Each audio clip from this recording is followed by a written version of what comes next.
నమస్తే అందరికీ శనార్థులు నేను మీ గౌరిని ఇలా మంచి మంచి వార్తలన్నీ పట్టుకొచ్చిన ఇక వార్తలు ఏందో చూద్దాం పారి ఈడీ వస్తాడు ఐటెక్ మోడీ వస్తారు కానీ అసలు దొరకరు లీడర్ల మధ్యలో అవుతున్నది మంచి వారు ఎక్కడో కాదులా ట్విట్టర్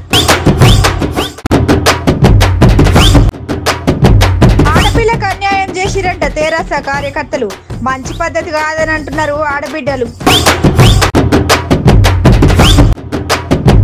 కానిస్టేబుల్ కృష్ణ సార్కు నివాళులు ఈటల సారు మళ్ళోసారి యాద్ చేసిండు వాళ్ళ గోసలు 2 నెలల సంధి ఈడీదారులు గట్లనే ఐటీ రైడ్లు మస్తు అవుతున్నాయి. మొన్నటికి మొన్న గంగుల కమలాకర్ సార్ ఇంట్లో గట్లనే 3 రోజుల కిందట మంత్రి మల్లారెడ్డి సార్ ఇంట్లో ఇక ఈడీ వస్తాడు ఐటెంక మోడీ కూడా వస్తాడు.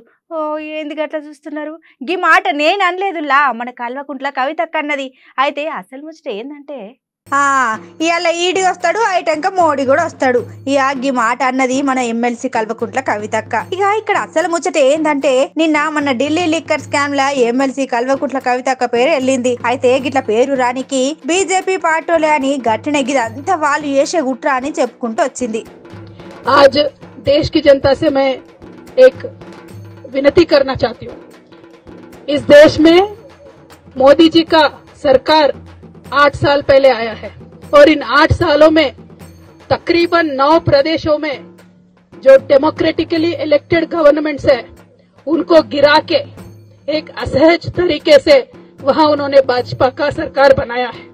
ये हम देख रहे हैं इस देश में क्या हो रहा है और ये आज देश में बच्चा बच्चा जानता है कि किसी भी प्रदेश में इलेक्शन होने वाला होता है वहां मोदी से पहले ईडी पहुंच जाता है. तो आज तेलंगाना में भी यही हुआ है, कुछ नया नहीं है. अगले साल हमारे यहाँ हमारे प्रदेश में इलेक्शन है तो मोदी जी के आने से पहले ईडी वाले आ गए. हमने उनका स्वागत किया. ఎవరెన్ని చేసినా నేను మాత్రం ఎవ్వరికి భయపడా. గట్లనే నా వెనుక నేను నమ్మిన నా తెలంగాణ ప్రజలు ఉన్నారని చెప్పింది. మంచిగానే చెప్పినావు కానీ అక్క, నీ ఇంట్లో సొమ్ము దొరికితే మాకేం సంబంధం? ఇవాళ మీకు కష్టం వచ్చి ఇవాళ అందరూ నా వాళ్ళు అంటున్నారు, కానీ మాకు కష్టం వచ్చినప్పుడు మమ్మల్ని ఎవ్వరూ మందలియలేదు అని అంటున్నారు ముచ్చటిన్న పబ్లిక్. हमने कहा हर तरीके से आपको कोऑपरेट करेंगे. फिर भी ये जो cheap tricks Bharatiya Janata party play करती है, मीडिया में लीक दे दो, नेता के रेपुटेशन खराब कर दो. मैं बोलना चाहती हूँ मोदी जी से विनम्रता से, मोदी जी अगर आपको जेल में डालना है तो डाल लो, कोई टेंशन नहीं है, चले जाएंगे, लेकिन लोगों के लिए काम करना नहीं छोड़ेंगे. बीजेपी के जो फेल्यूर्स है उसको एक्सपोज करना भी नहीं छोड़ेंगे. और आज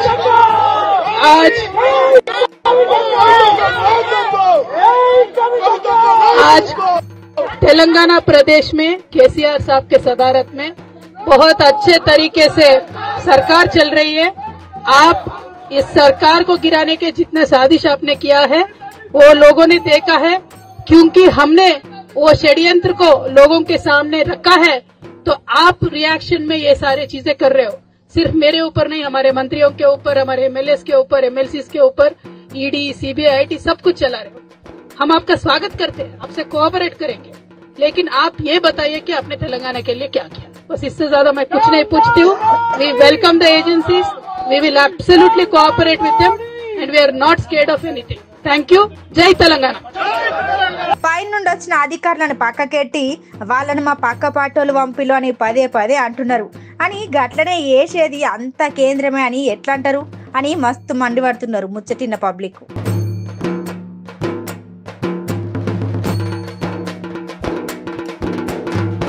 యాగి నడుమనైతే రాజకీయ లొల్లిలు మస్తు అవుతున్నా ఎక్కడైతున్నాయి మరే? అరే ఏంది గట్లా చూస్తురు? ఎక్కడైతున్నాయి అంటే రాష్ట్రంలో అవుతున్నాయని మీరంటే లేదు లేదు ట్విట్టర్లో లొల్లీలు జరుగుతున్నాయని నేనంట. నాకు తెలిసి రేపు గీ రాజకీయ లొల్లీలు అన్ని ట్విట్టర్నే అయితాయేమో. మరి ఏం లొల్లో ఏమోరా నాయన, ఇవాళ రేపు అని రాజకీయ లొల్లీలు అట్లనే పంచాయతీలు ట్విట్టర్లనే ఎక్కువ అవుతున్నాయి.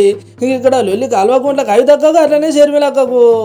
ఇక మన వరంగల్ జరిగిన షర్మిల దాడి అట్లనే ప్రగతి వారి దగ్గర అన్యాయం. ఇది ఇట్లా 2 రోజులు అంత ఆగమాగం గందరగోళం అయింది. ఇక మొన్న అయిన ముచ్చటతో తెరాస పార్టీకి అట్లనే వైఎస్ షర్మిలక్కకు ఇక ఐటంక మొన్న షర్మిలక్కని అరెస్ట్ చేసిన ముచ్చట మీద బీజేపీ లీడర్లు అట్లనే కార్యకర్తలు అరుచుకున్నారు. ఇక ఈ ముచ్చట మీద కల్వకుంట్ల దాకా ట్విట్టర్ లో పోస్ట్ పెట్టింది. అది ఏంటంటే తాము వదిలిన బాణం తానంటే తందని అంటున్న తామర పువ్వులు. ఇక ఇట్లా మేడం అని అసలు ముచ్చట ఏంటంటే మొన్న షర్మిలక్కను అరెస్ట్ చేసేసరికి ఇక గిదే సందన్ అనుకొని ముచ్చట మీద మాట్లాడిన రాష్ట్ర అధ్యక్షుడు బండి సంజయ్ సారు అట్లనే కేంద్ర మంత్రి కిషన్ రెడ్డిని మనసులో పెట్టుకొని చెప్పనట్టు ఉన్న ముచ్చటే మంచిగా చెప్పింది కల్వకుంట్ల కవితక్క. మరి ట్విట్టర్ పిట్టలో ఎవరైనా ఇంత ముచ్చట పోస్ట్ చేస్తే ఉత్తానే చూసి పక్క పెడతారా? ఆ ఎమ్మెల్సీ కవితక్కకు చక్కగా గదే ట్విట్టర్ పిట్టలో మళ్ళీ తిరిగి రిప్లై ఇచ్చింది వైఎస్ షర్మిలక్క. పాదయాత్రలు వేసింది లేదు, ప్రజల సమస్యలు చూసింది లేదు, ఇచ్చిన హామీలు అమలు లేదు, పదవులే కానీ పనిదానంలో గులాబీ తోటలే కవితలకు కలువు లేదు. అంటే తెరాస పార్టీలు పాదయాత్ర చేస్తలేరు, ప్రజల సమస్యలు పట్టించుకుంటలేరు, అట్లనే ఇచ్చిన హామీని ఇంకా అమలు చేస్తలేరని ముఖ్యమైన ముచ్చట ముక్కుసూటిగా చెప్పింది షర్మిలక్క. ఇక ఇట్లా ఇద్దరి మధ్యలో కొద్దిసేపు కవితలలో బాగానే అయింది. అట్లనే ఇట్లా లీడర్లు తిట్టుకుంటాడే వాళ్ళకు నచ్చినట్టు వాళ్ళ పోస్టుల కింద కామెంట్లు పెడుతున్నారు రెండు పార్టీల కార్యకర్తలు. ఇక మొత్తానికి ఇట్లున్నది అలా ట్విట్టర్ పిట్టలలో వెళ్ళి.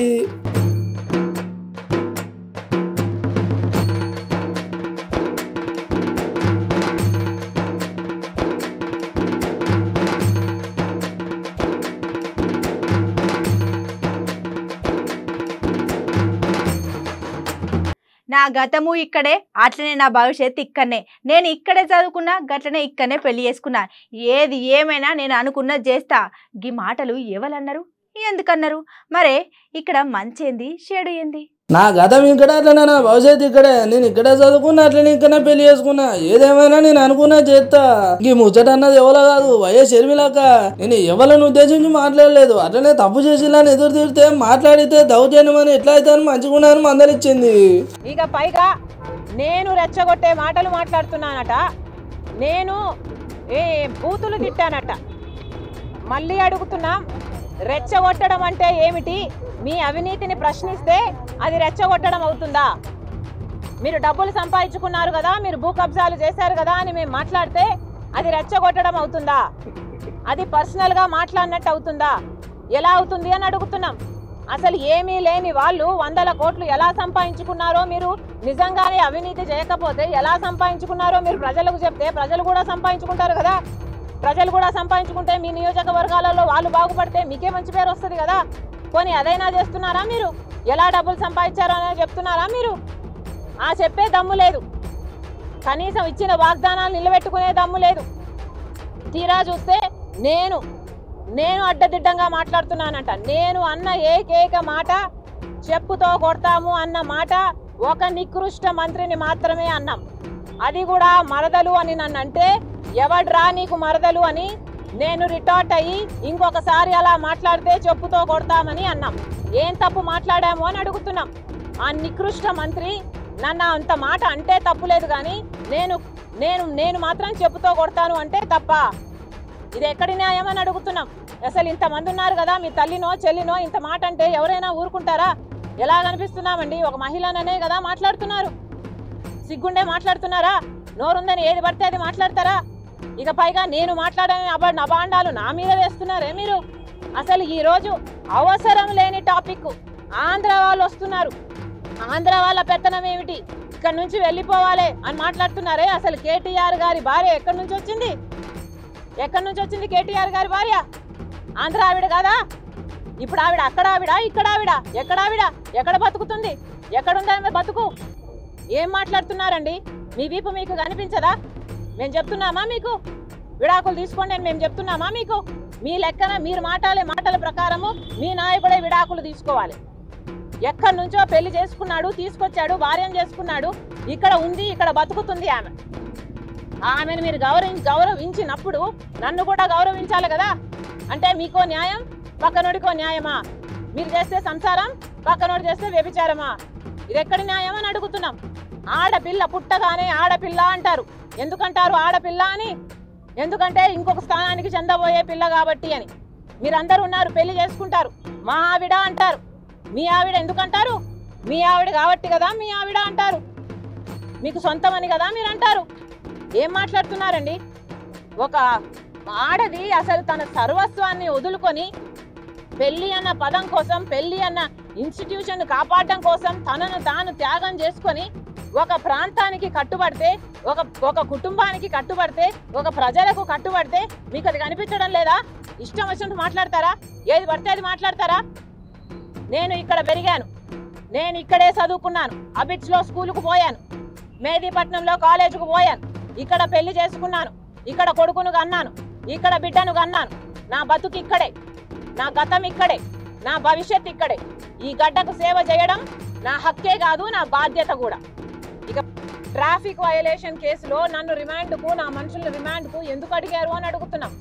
మీకు నిజంగానే పాదయాత్ర ఆపే ఉద్దేశం లేకపోతే నన్ను రిమాండ్కి ఎందుకు అడిగారు అని అడుగుతున్నాం. అసలు నన్ను రిమాండ్లో పెట్టుకొని మీరు ఏం చేస్తారు? నన్ను ఇంటరాగేట్ ఏం చేస్తారు? మీరు ఎంక్వైరీలు ఏం చేస్తారు? నా దగ్గర ఏ ఇన్ఫర్మేషన్ రాబడతారు? అసలు నన్ను రిమాండ్కి అడగాల్సిన అవసరం ఏముంది కేసీఆర్ సర్కార్ అని అడుగుతున్నాం. తీరా రిమాండ్కి అడిగితే ఇది అన్యాయం అని చెప్పి జడ్జి కూడా మాకు బెయిల్ ఇవ్వడం జరిగింది, మేము బయటికి రావడం జరిగింది. ఈరోజు ఈ విషయాలన్నిటినీ, పాదయాత్రను ఆపే ప్రయత్నం సర్కారు చేస్తుంది అన్న విషయాలను గవర్నర్ గారికి వివరించి, అసలు ప్రజాస్వామ్యం ఉన్న తీరుగా లేదు మన రాష్ట్రం అని వివరించి, కేసీఆర్ గారు ఒక డిక్టేటర్గా ఇక్కడ పాలిస్తున్నాడు, ఒక దొరలాగా పాలిస్తున్నాడు, వాళ్ళ సొత్తు అనుకుంటున్నారు తెలంగాణ, ఇవన్నీ వివరించడం జరిగింది. ఆయటంగా నా గతం ఇక్కడ అట్లనే, నా భవిష్యత్తు ఇక్కడే, నేను ఇక్కడనే చదువుకున్నట్లనే, నేను ఇక్కడనే పెళ్లి చేసుకున్నా, ఇక్కడనే ఒక బిడ్డ కూడా జన్మనిచ్చిన, ఇక ఏదేమైనా ఇక్కడనే ఉంటా, ఎన్ని ఏమైనా సాధిస్తానన్నది వైఎస్ షర్మిలక్క. మరి షర్మిలక్క ముచ్చటలు కూడా జరిగితే న్యాయం ఉన్నది. అరే పక్క రాష్ట్రం అయితే మరి ఇక్కడ ఉన్న మన మంత్రి కేటీఆర్ సార్ భార్య కూడా పక్క రాష్ట్రమే, మరి ఆమె గౌరవం ఇచ్చినప్పుడు నాకు కూడా ఇవ్వాలి కదా, నేను ఆడపిల్లనే కదా అని మంచి సవాల్ ఇస్తుంది గులాబీ లీడర్లకు.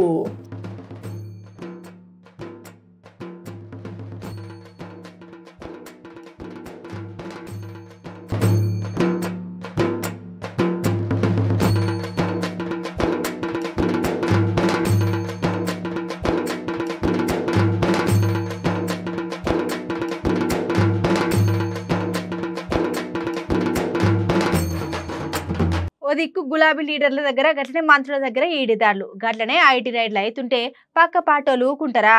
ఎవరో ఒకరు మాట్లాడుతూనే ఉంటారు. అందరూ మాట్లాడింది ఒక ఎత్తు అయితే గీ సార్ మాట్లాడింది ఇంకో ఎత్తు. ఆ సార్ ఎవలబ్బా? మునుపు తెలంగాణ రాష్ట్రం కోసం మతం, కులం, అట్లనే జెండాకు పార్టీకి సంబంధం లేకుండా రాష్ట్రం కోసం చాలా మంది పానాలు బాలిచ్చిళ్ళు.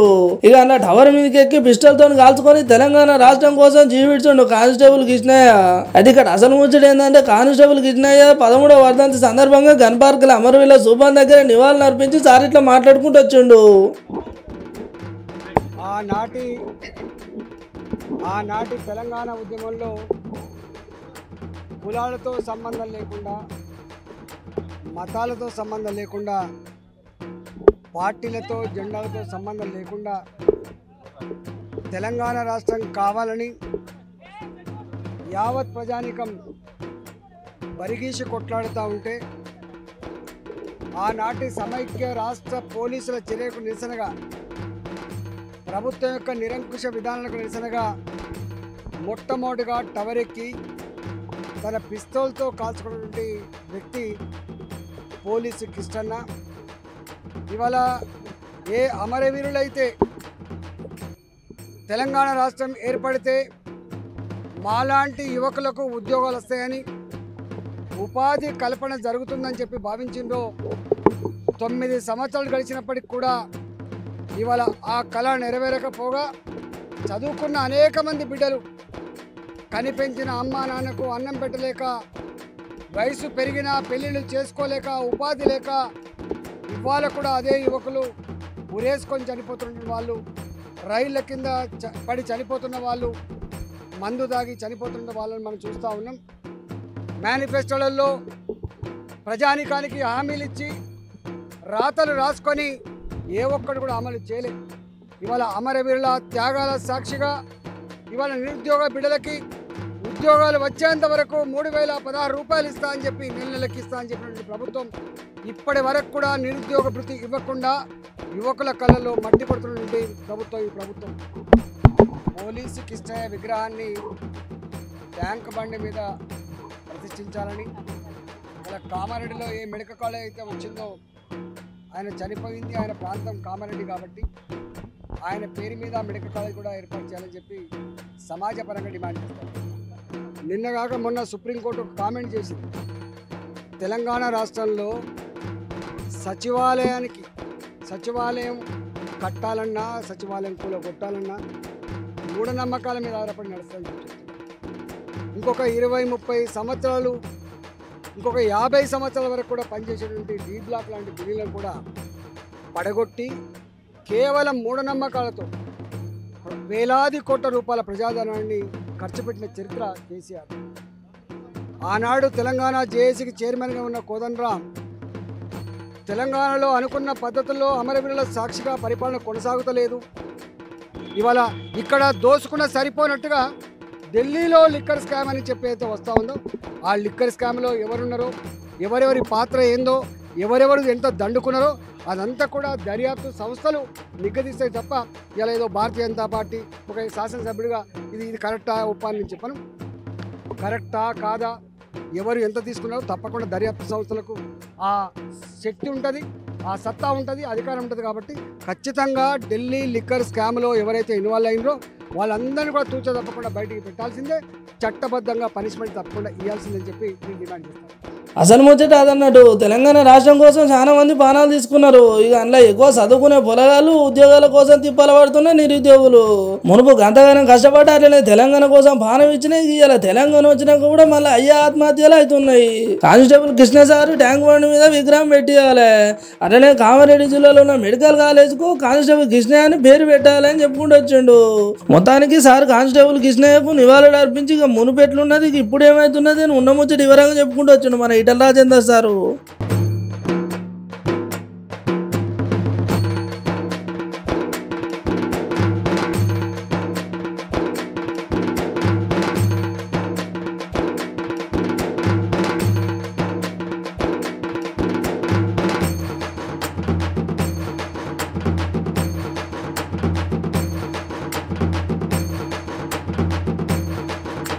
చలో మన అదృష్టంలో ఇంకేమైనా చిటుకు పొట్టుకు వార్తలు ఉంటే చూద్దాం పారి.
ఎట్లున్నాయి ఇలా ఇయాల్టి వార్తలైతే మంచిగా ఉన్నాయిలే. ఇక మళ్ళీ రేపటి వార్తలతో రేపు కలుసుకుందాం. గప్పటిదాకా చూస్తూనే ఉండుర్రి మన అమ్మ న్యూస్.